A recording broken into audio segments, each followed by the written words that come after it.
topics and opinions expressed in the following show are solely those of the host and their guests and not those of W4CY Radio, its employees, or affiliates. We make no recommendations or endorsements for radio show programs, services, or products mentioned on air or on our web. No liability, explicit or implied, shall be extended to W4CY Radio or its employees or affiliates. Any questions or comments should be directed to those show hosts. Thank you for choosing W4CY Radio.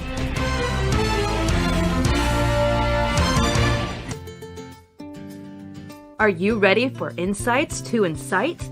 Ready or not, it's showtime. Now get ready to listen in and watch right here on W4CY Radio and Talk4 TV. Join us and together we will escape the mundane.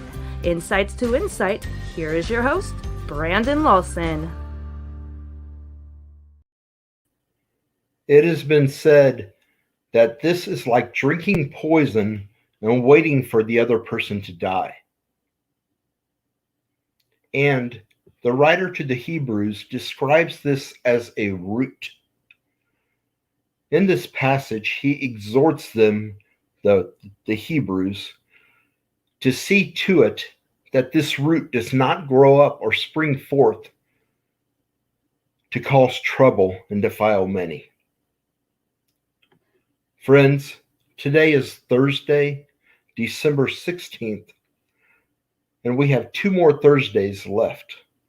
2 more Thursdays remaining before 2021 concludes.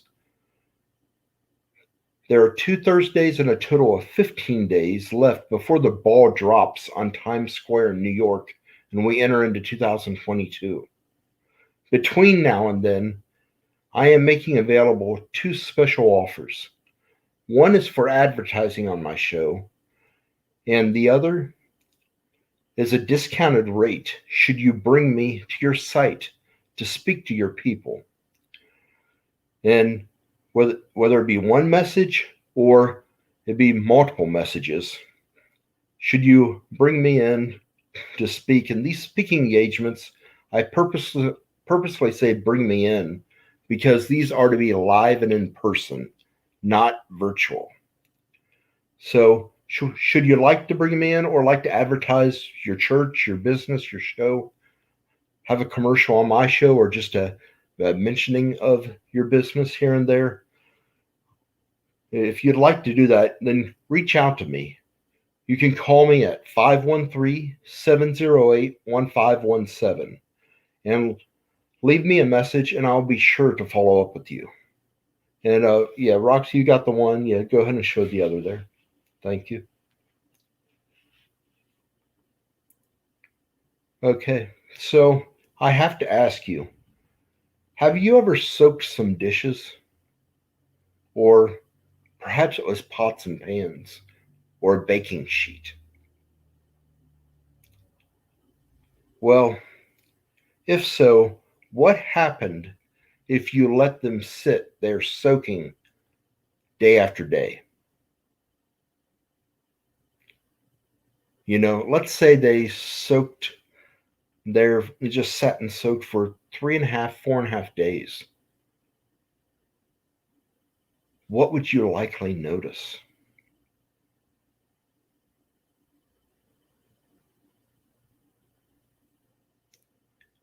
Any thoughts?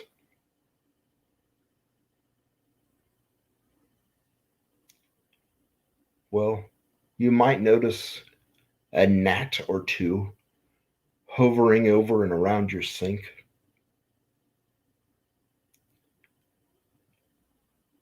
Anything else there? Anyone? Well, you know, if you leave your pots and pans or your dishes, your cookware, to sit soaking day after day, it won't be all too long before you start to notice that there's a dirty, stinky stench that fills your kitchen.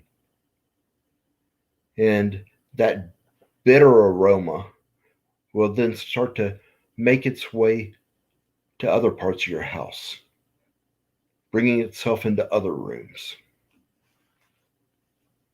Well, in the same way, too many disappointments, too much discouragement, if it sits there, if it's not cleaned out of us, if we just allow it to sit, just to sit there and remain, it will fester and bleed over into other parts of our lives. Yes, our attitude and our outlook on life will stink. Yet it doesn't stop there. Not only will our attitude and outlook on life stink, in addition, it will rot us. Then it will rot anything or anyone that we involve ourselves with or interact with. Yes, it won't be just you or just me who is defiled. If I am defiled, I will become a defiler of many. Not of another or a couple, but of many. Well, friends, I can't answer for you or anyone else, but I do know, I can safely say and tell you that I don't want to be a defiler of any, let alone many.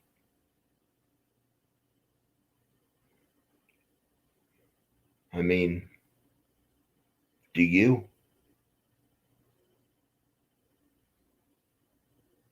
Chances are, if you're hearing this, you're probably saying, no.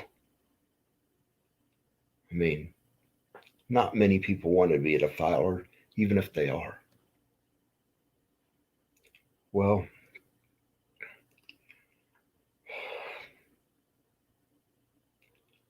in light of this, we must make certain that no root of bitterness rises up within us. We must make certain of it. But,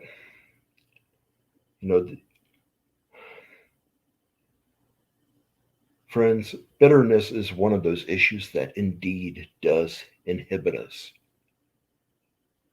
How? How might it inhibit us?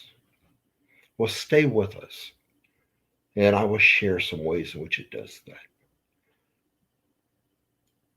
And while I will share that, I want the crux to my lesson, or the crux to what I share, the primary focus of this lesson, I want to center on some preventive measures that we can take to keep bitterness, hopefully from ever entering into us, and definitely refusing it permission to remain or to take up residence within us. However, at this moment, we are going to step away to our first commercial break, and we'll be right back. Are you on the edge of your seat and wanting more? Stay tuned as we go on a quick break, and we'll be right back with more Insights to Incite with Brandon Lawson, right here on W4CY Radio and Talk4 TV. Are you seeking a speaker or coach who speaks life into your people? If so, look no further. Brandon Lawson is one who will inspire and motivate his audience, as well as empathize and relate to all. Reach out to Brandon and let him be your speaker and life coach by sending an email to brandon@connectandimpact.net or by calling him at 513-708-1517. Brandon looks forward to speaking with you, to you, and for you. Let's connect and impact today. Insights to Incite, a real show with real-life messages. This show, which can be found on radio, TV, and our podcast, gives us insight to incite us to action and to excellence. Watch and or listen to Insights to Incite live at noon Eastern Time every Thursday on W4CY Radio and Talk4 TV. Check out our past episodes on iHeartRadio, YouTube, or anywhere you listen to your podcast. Join us each week, and together we will escape the mundane. We are back with more Insights to Incite, so get ready and tune in to listen and watch. Now, once again, let's join Brandon Lawson. Today, we are on lesson 7 in our series, Issues That Inhibit Us. So, how many of you enjoy a bitter taste?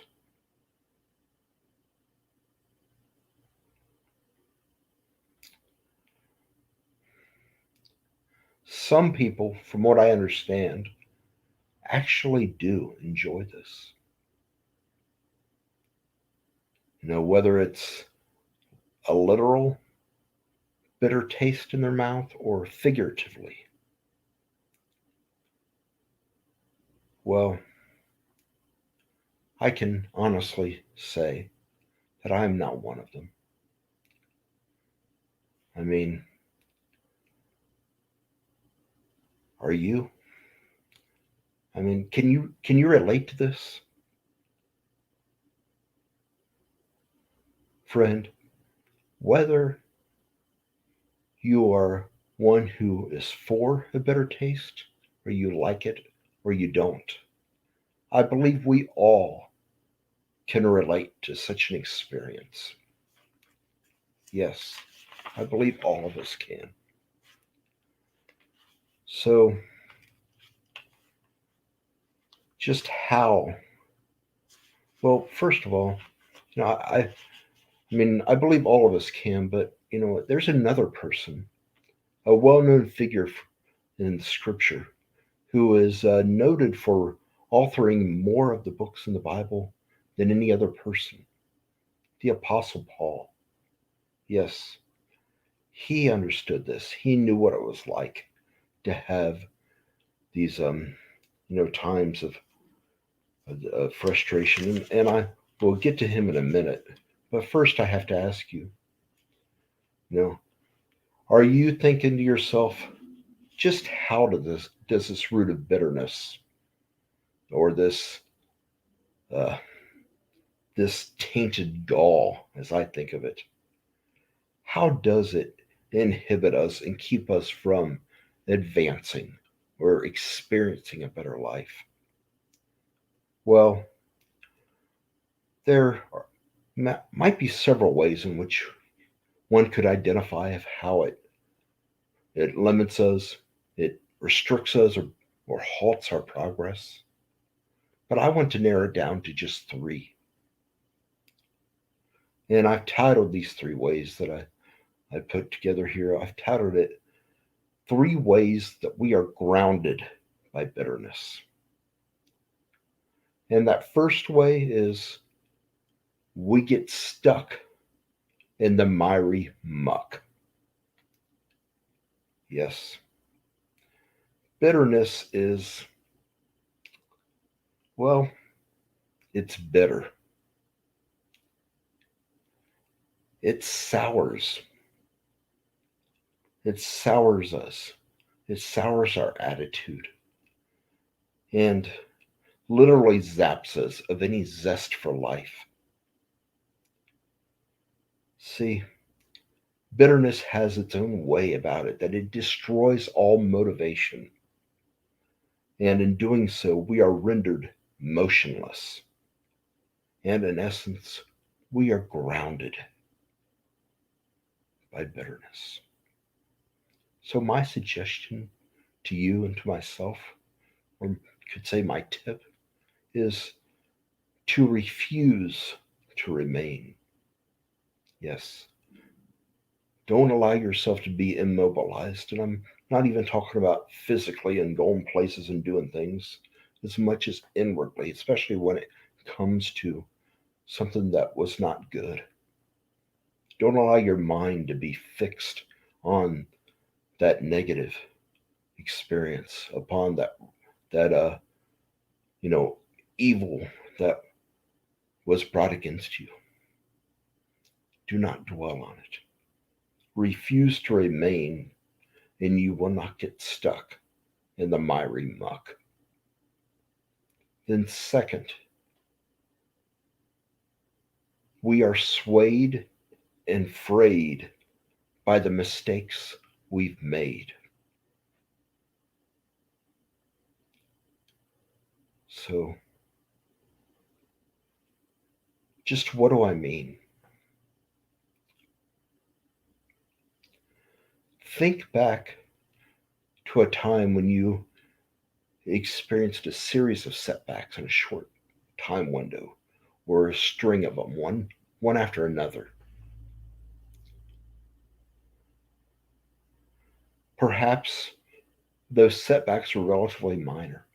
Perhaps many of them were, if not all of them, or maybe not.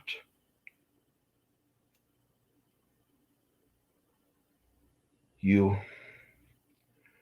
you know what happens. I mean, whether you experienced, um, you know, major ones or minor ones, you know, what we find is once we suffered time and time again from the choices we've made, we start to second guess ourselves. Yet, even then, we might still find that we're wrong 7 or 8 times out of every 10. And it's at this point that we begin to lose it. We start to become undone. We lose our wit about us. Yes. And I mean, can you picture this? Do you remember a time in your own life when this was you?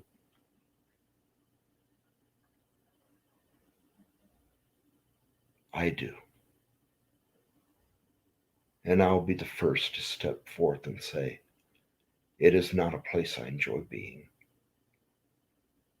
It's no fun. And this is where I bring the Apostle Paul in. He knew about this as he experienced this in his own life. In fact, he even wrote about the deep, intense frustration that he experienced in this. He wrote about it in his letter to the church in Rome. Yes, you can find more about this by reading chapter 7 of the book of Romans. You see, when we begin to second guess ourselves, this is where we end up being swayed. When we're second guessing ourselves, we're not sure. As much as we think this is right, how we've been wrong over and over, we start to wonder, well, maybe it's not as it seems, or maybe I'm off. So we start second guessing and we're unsure. We don't know which way to go. And, we're in a state of confusion. And many times it even may lead to a state of bewilderment. But that's what happens. When we begin second guessing ourselves, that is where we are being swayed. And then when we lose our wit about us, this is where we become frayed. Yes, when we become undone. Think of that, the bottom of a pant leg on your husband's pair of slacks. You got one a thread that's broken loose, that's hanging by itself, and you got three more other threads that are hanging loose that have come undone, and they're each spread their own way, each going one direction, each going a direction of their own. But just like that pant leg is starting to come undone, when we reach that point that we start to lose our wit about us, we're becoming undone. At that point, we're being frayed. And all of this can be traced back to our choices, to our decisions, to the mistakes which we've made. Yes. And so my second tip, this suggestion I'd make for this second way is don't overextend yourself. It's good to be active. We in America and the Western civilization, that's something that's drilled in us. Don't be lazy.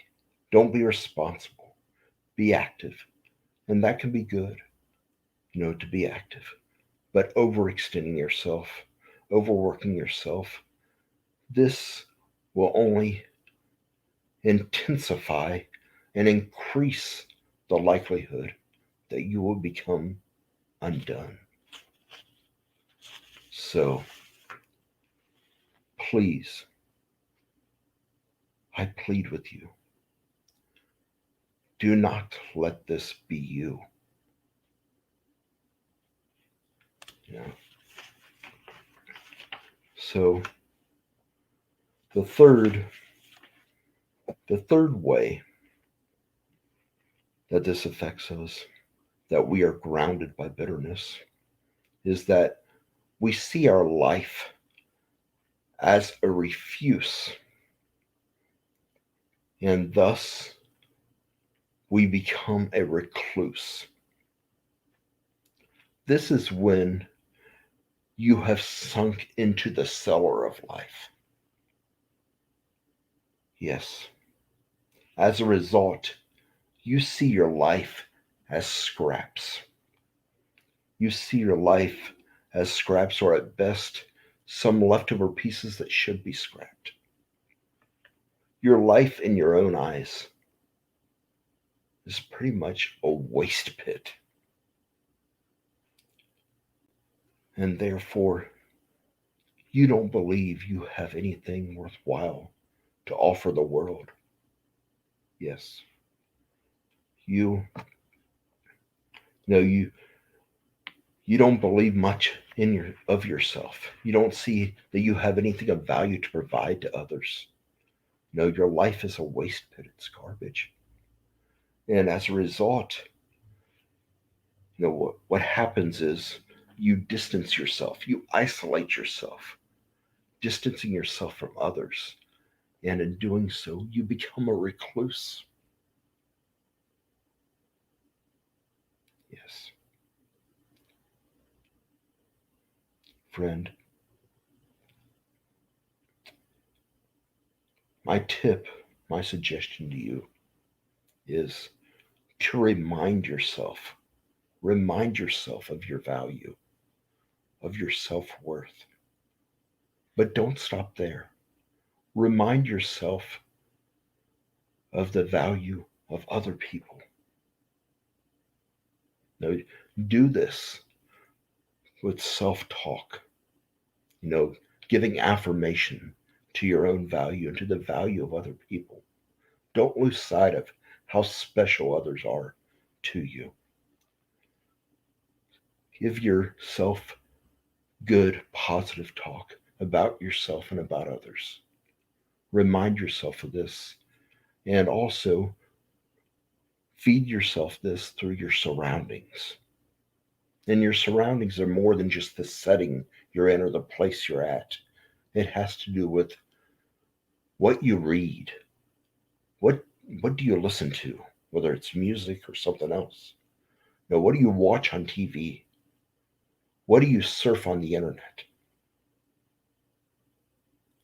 And as we think of reminding ourselves of our value and of the value of other people, you might be like me. I know times when I give someone something, a natural response from them is, "Oh, you shouldn't have," or you didn't have to do that. I'm sure you've heard that plenty of times yourself. And I will generally reply by saying, "Oh, I realize I didn't have to. I wanted to. I wanted to bless you. I wanted to take the time, remember you." And, and some of them, not all of them, but some of them I'll elaborate a bit more. I'll even expand by saying that I I realize from your standpoint I didn't have to, but from mine I did. And the reason being is not that you, the one who received the gift from me, required it. It's I need to, because if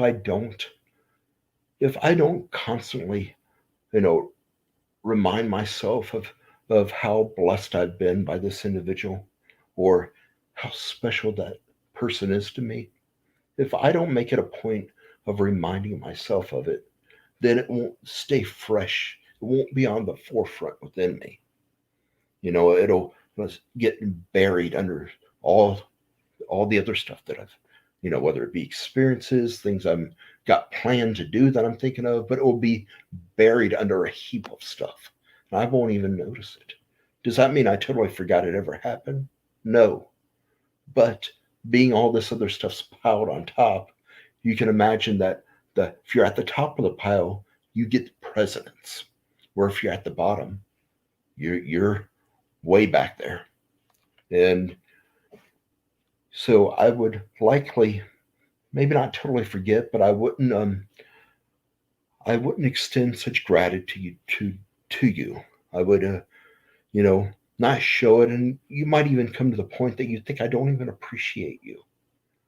So I need to give that gift or do whatever it is that I did, whatever deed, to help keep the blessing of you in front of me. So it's fresh and real. It's not buried. So that's what you do. You can do it through reminding yourself, just through self-talk, or through giving something to that person, or maybe it's even something to yourself that you want. Of course, something that's healthy. It's not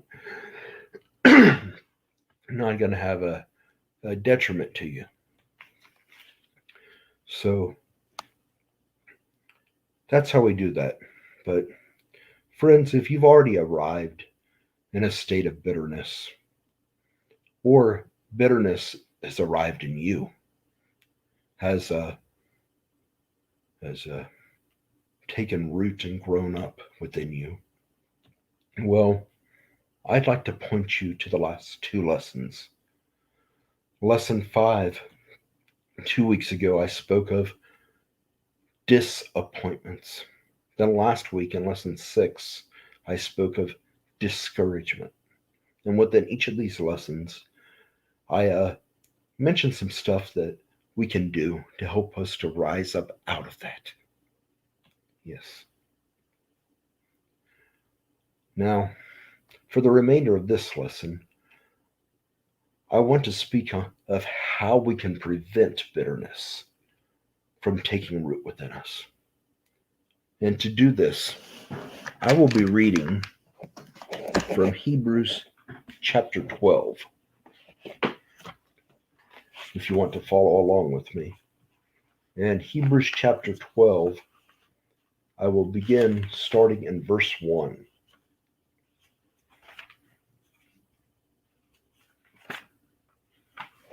It says, "Therefore, since we also have such a large cloud of witnesses surrounding us, let us lay aside every weight and the sin that so easily ensnares us. Let us run with endurance the race that lies before us, keeping our eyes on Jesus, the source and perfecter of our faith, who for the joy that lay before him endured a cross and despised the shame, and has sat down at the right hand of God's throne.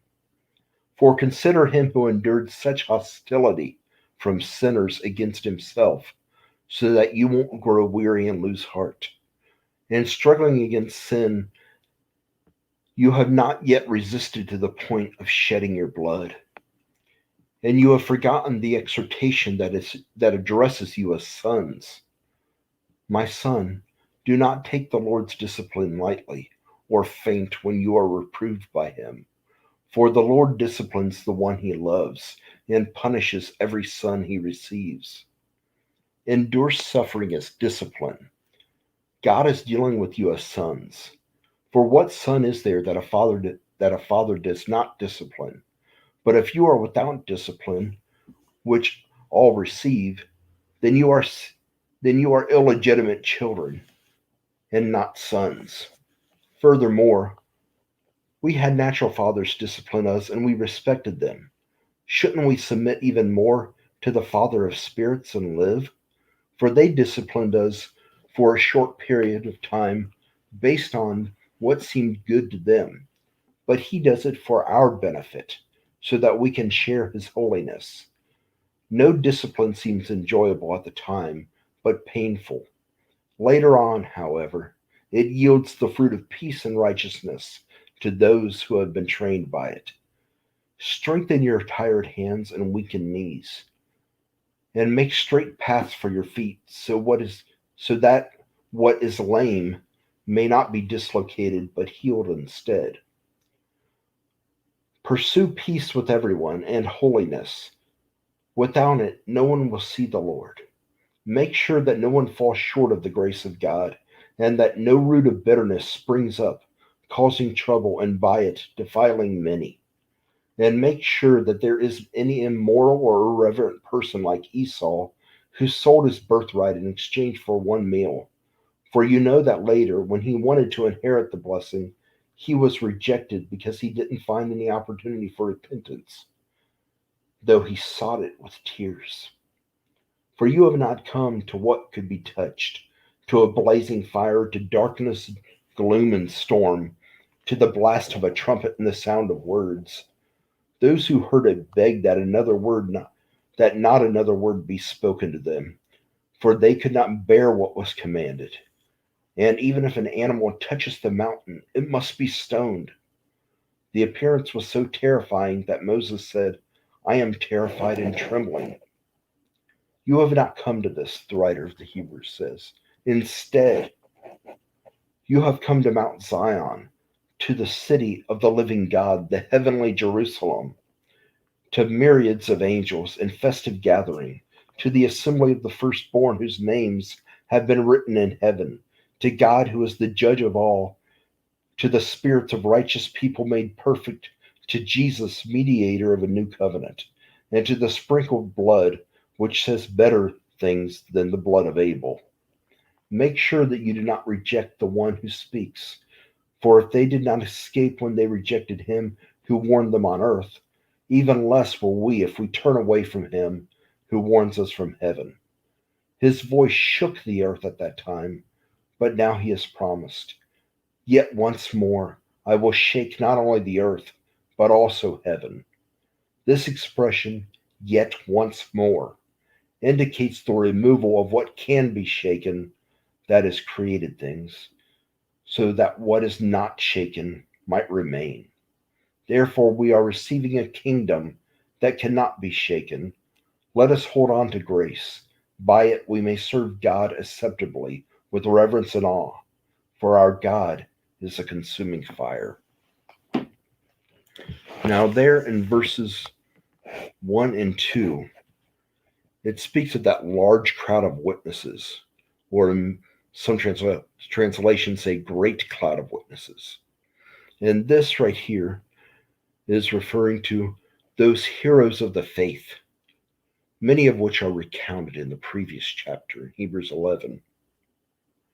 And in addition, the writer to the Hebrews exhorts us, saying, let us run with endurance the race that lies before us, or the race that's set before us.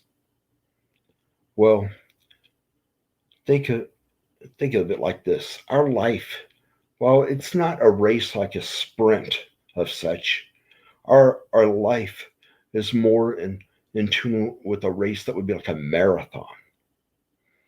And envision yourself now that your life is you're running in that marathon, that race, the Boston Marathon. Many count this as the granddaddy of marathons. And, as you're running, you have this great cloud of witnesses. These heroes of the faith who have preceded you are there with you, and they're cheering you on. Yes, you most definitely don't want to lose. And second place is unacceptable. Yes. So, in light of this, you give it your all. Yes, this means you cannot have anything holding you back. So, what are you to do? Well, friend, the first thing I would say is right there we notice in verse 2, let us lay aside every weight and the sin that so easily entangles you or ensnares you. And there are a couple terms here in this statement that are worth noting. The term lay aside, the text here is to say to literally drop it. It's like, I'm sure you've been in, a debate or an argument, or someone's debating you about something, and you just want them to leave it alone. You say, just drop it, lay it aside, put it, or it literally means to throw off, such as a thrusting, to not just dropping it right next to you, but casting it away, throw it away, throw it out. Throw away, throw off, thrust off every weight and the sin that so easily entangles you, that ensnares you. And also here, as we look at that's the sin that so easily entangles you or ensnares you, we can see here that this is Satan's web, if you will. The Hebrew word associated with grudge is linked to this web of sin, or this web of Satan that tangles us, ties us up, and traps us. Yes, if we hold a grudge against a person, that person might be the other part of the world, over on another continent for all we know. Or they might have passed away more than 20 years ago. It's been more than 2 decades since they passed. Yet, if we're holding a grudge, they have not left us. They're right here with us. And they are enmeshed in us, or we are enmeshed in them. We're all tangled up in that sin, that grudge, that person. And this is where we are ensnared. We are trapped by it. As long as we're holding that grudge, we have not gotten loose of it. Therefore, we've been ensnared. So, friends, the first thing that we must do is to lay aside every weight and the sin that so easily entangles you or ensnares you. And second, as we throw off and thrust off every weight in this sin with it, we also fix our eyes on Jesus. Set your eyes, fixate your eyes on Jesus.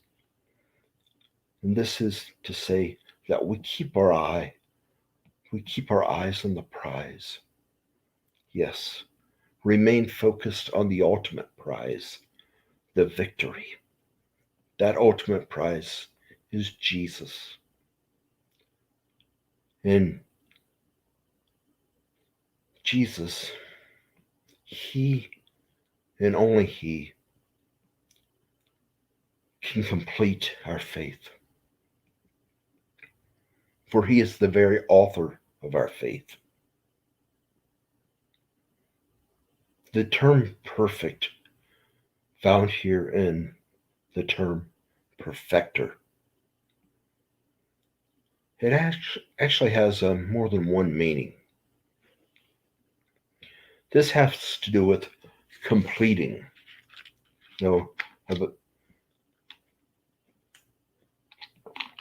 Excuse me.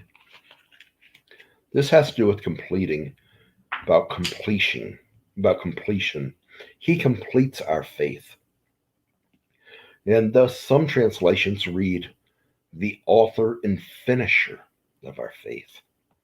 Yet, from another angle, it speaks to Him being sinless, being perfect.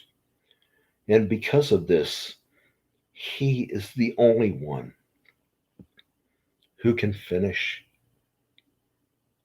or complete our faith. No other would do.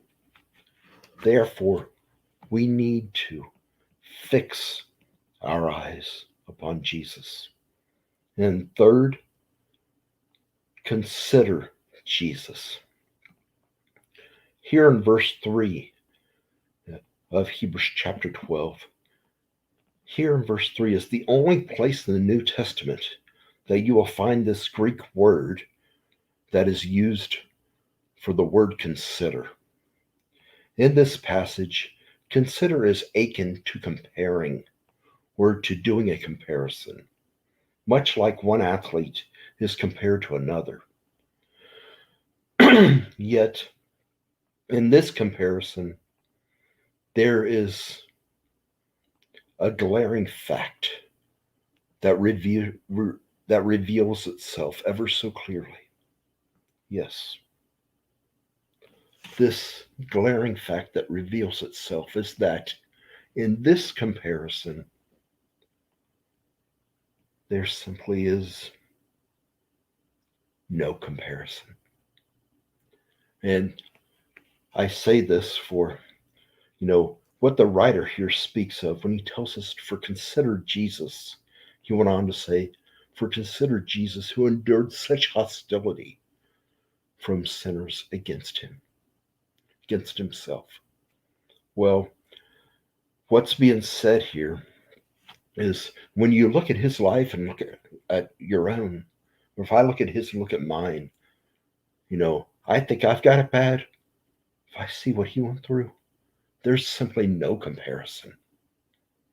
And he says this for consider because, he says it lest we become weary and grow weary and lose heart. But you can see this in the writing. For that phrase, for consider, implies that what's about to be said or what follows that for consider would imply that there's, whatever it is that follows is being said or being done because it provides or produces some type of benefit to us. Yes. So consider what Jesus went through. And in considering this, one, consider just how extreme and awful that experience was that he endured. And second, consider that he endured this for you. Yes, for you and for me.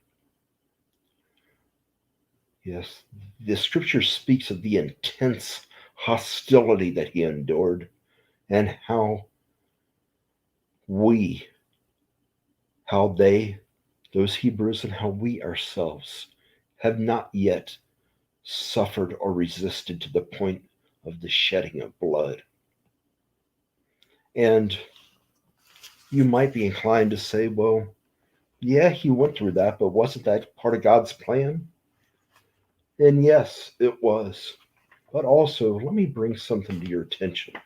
While that was indeed part of God's plan, that you would be right in saying, in addition, I want you to see something else.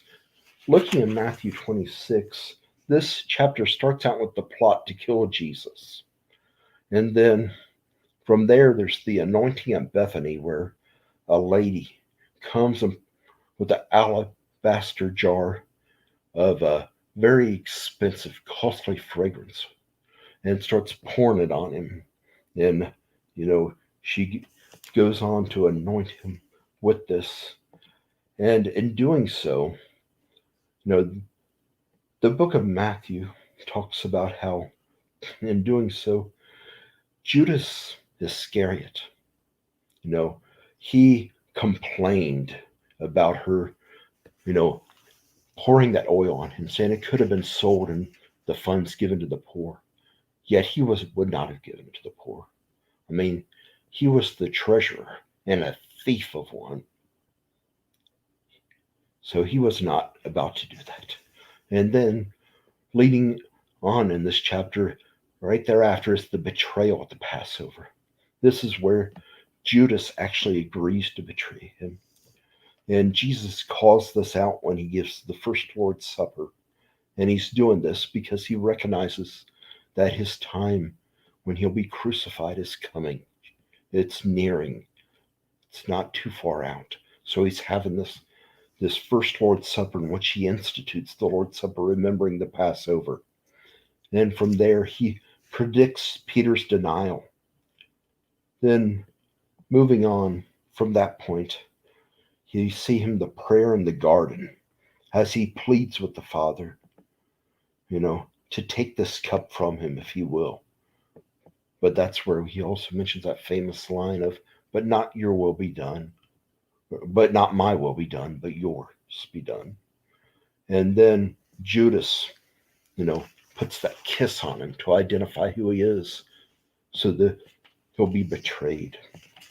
And then he's taken and led before the Sanhedrin. And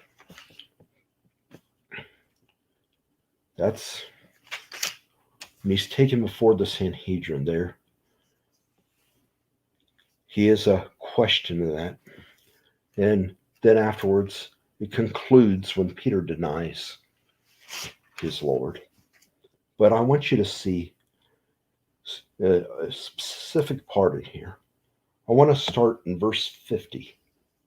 It says, "Friend," Jesus asked him, "why have you come?" They came up, took hold of Jesus, and arrested him.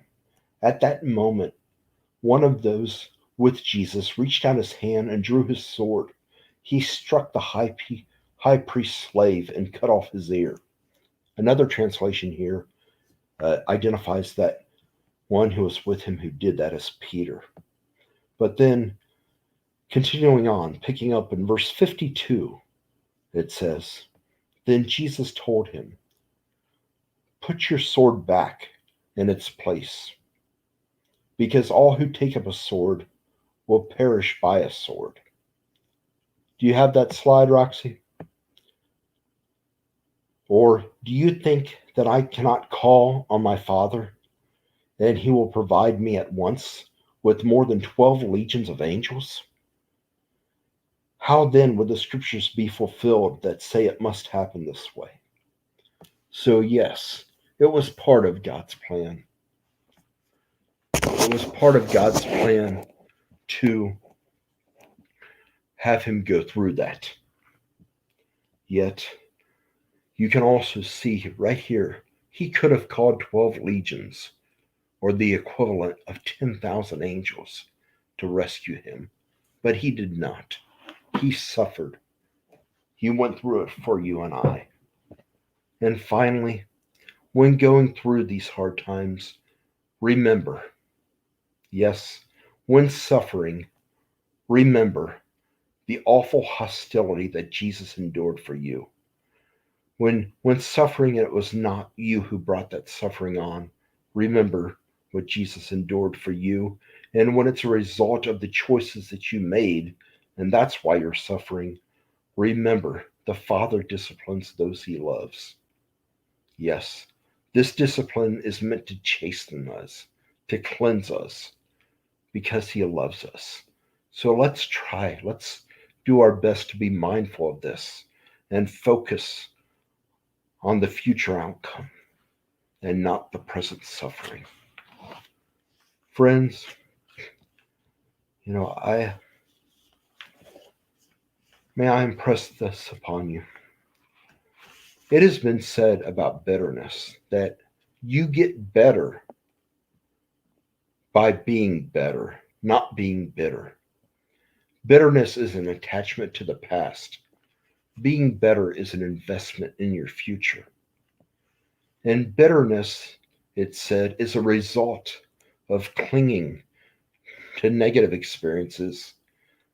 It serves you no good and closes the door to your future. Why would we want to close the door to our future or give ourselves over to something that does us no good? And friends, bitterness and love cannot live together in the same heart. At least not at the same time, I would say. Each day we must decide which one gets to stay.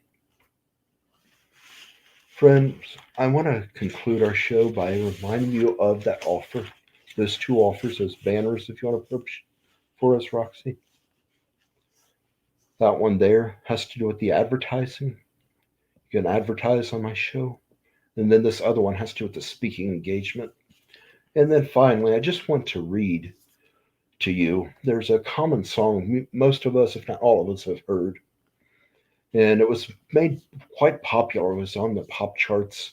And it was quite a hit when Bette Midler sang it. And as we think of going through these hardships, hard times, many times all we can see is the mess that we're in. And we're so caught up in the pain that is there that just wants to take hold of us or has taken hold of us. And we sometimes don't see the good that's buried or what's likely to rise up out of it. Well, I want to share the last stanza of the song, The Rose. It says, when the night has been too lonely and the road has been too long, and you think that love is only for the lucky and the strong, just remember, in the winter, far beneath the bitter snows, lies the seed that with the sun's love in the spring becomes the rose. The rose is a symbol of goodness, of love. Men, when you give a lady flowers or you give them a rose, what are you saying? What are you trying to communicate? You're communicating she's special. You love her. And there, that rose was buried beneath the bitter snows. But in the spring, with the sun's love, it rose up. It became the rose. Friends, I thank you for joining us today. And as always, I like to say that I know you and I won't always see everything eye to eye. Yet still, I always want to invite you. The invitation is always there to join us, to join us every Thursday at 12 noon Eastern here on W4CY Radio and Talk 4 TV.